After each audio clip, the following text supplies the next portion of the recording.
नमस्कार प्रेक्षक हो. आजच्या मराठी कथेचे नाव आहे साथ तुझी माझी. चला तर मग लगेचच आजच्या कथेला आपण सुरुवात करूया. एका छोट्याशा गावात रुपाली तिच्या आईवडिलांसोबत राहत होती. रुपाली सर्व भावंडात मोठी होती. तिला अजून 2 लहान बहिणी व एक भाऊ होता. रुपालीचे वडील मजुरीची कामे करत असत. रुपाली दिसायला खूप सुंदर होती, तसेच वागायलाही सोज्वळ होती. रुपालीला शिवणकामाची खूप आवड होती. त्यासाठी तिने गावातच एके ठिकाणी क्लासही लावला होता. शिवणकाम करून रुपालीला तिच्या वडिलांना घर खर्चात मदत करावीशी वाटत असे. तिची आईसुद्धा काही घरी धुणी भांडी करून रुपालीच्या वडिलांना घर खर्चात मदत करत असे. तिच्या वडिलांना मात्र तिला पुढे शिकवण्यापेक्षा तिच्या लग्नाचे वेध लागले होते. रुपाली पदवीचे शिक्षण घेत होती. रुपाली दिसायला देखणी असल्यामुळे तिला खूप छान छान स्थळं यायला लागली. नमन हा सॉफ्टवेअर इंजिनियर होता. दिसायला देखणा तसेच रुबाबदार व राजबिंडा होता. रुपालीला नमनचे स्थळ येताच रुपालीच्या घरच्यांनी लगेचच होकार देऊन टाकला. दोघांचे खूप थाटामाटात लग्न झाले. लग्नाचा सर्व खर्च नमननेच केला होता.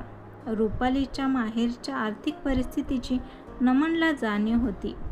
नमन खूप स्वाभिमानी होता. नमनचे घर खूपच आलिशान होते, जे त्याने स्वकर्तृत्वाने बांधले होते. दोघांची जोडी कोणीही हेवा करावा अगदी तशीच होती. नमनचा स्वभावही खूप छान होता. घरात रुपालीच्या हाताखाली 2 नोकर कामाला होते. घरात नमन व रुपाली दोघेच होते. नमनचे आईवडील तो लहान असतानाच वारले होते. नमनचा रुपालीवर खूप जीव होता. रुपाली ही नमनची खूप काळजी घेत असे. त्याला हवे नको ते सर्व आनंदाने पाहत असे. दोघांचा संसार खूप सुखासमाधानाने चालू होता. काही दिवसांनी रुपालीला दिवस गेले. नमन खूप खुश झाला. नमनला त्याच्या हक्काचे कोणीतरी येणार म्हटल्यावर त्याचा आनंद गगनात मावेना. नमन आता रुपालीची जास्तच काळजी घेऊ लागला. नमनने रुपालीचे सर्व डोहाळे पुरवले. काही दिवसांनी रुपालीला एक कोंडस मुलगा झाला. त्याचे नाव त्यांनी यश असे ठेवले. यश आल्यावर रुपाली आणि नमनचे दिवस खूप आनंदाने जात होते. नमनची कामात अजून प्रगती होऊ लागली. कदाचित ह्या दोघांचा सुखी संसार नियतीला बघावला नाही. एके दिवशी घरी परतत असताना नमनचा खूप मोठा अपघात झाला, ज्यात त्याला मणक्याला व डोक्याला खूप मार लागला होता. दिवसेंदिवस यशाची शिडी चढणारा नमन आज व्हीलचेअरवर आला होता. नमनचा मोठ्या हॉस्पिटलमध्ये उपचार चालू होता.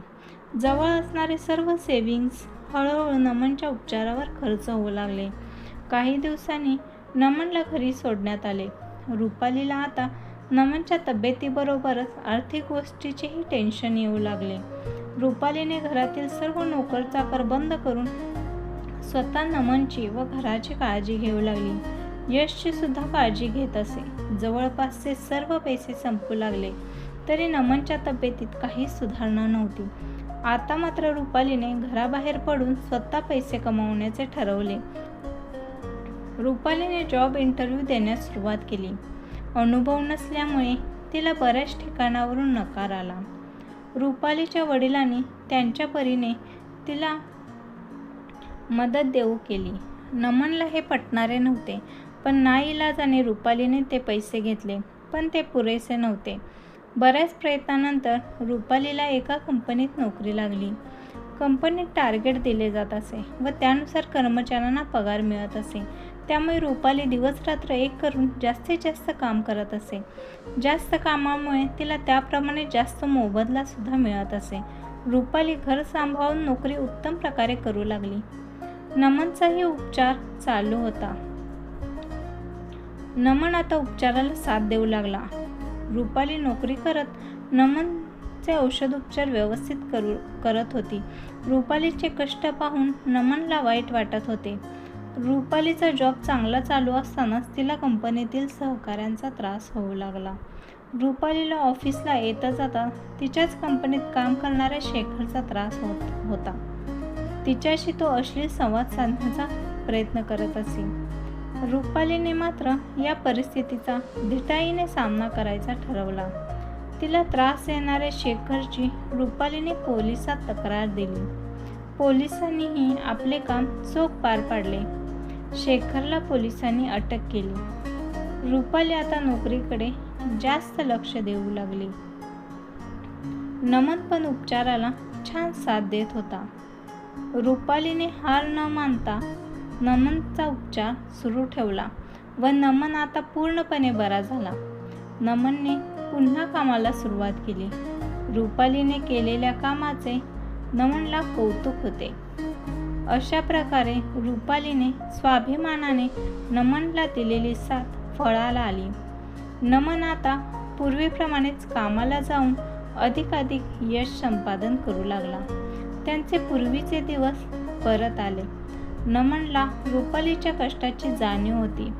पूर्वीप्रमाणेच दोघेही आता यश सोबत आनंदाने राहू लागले.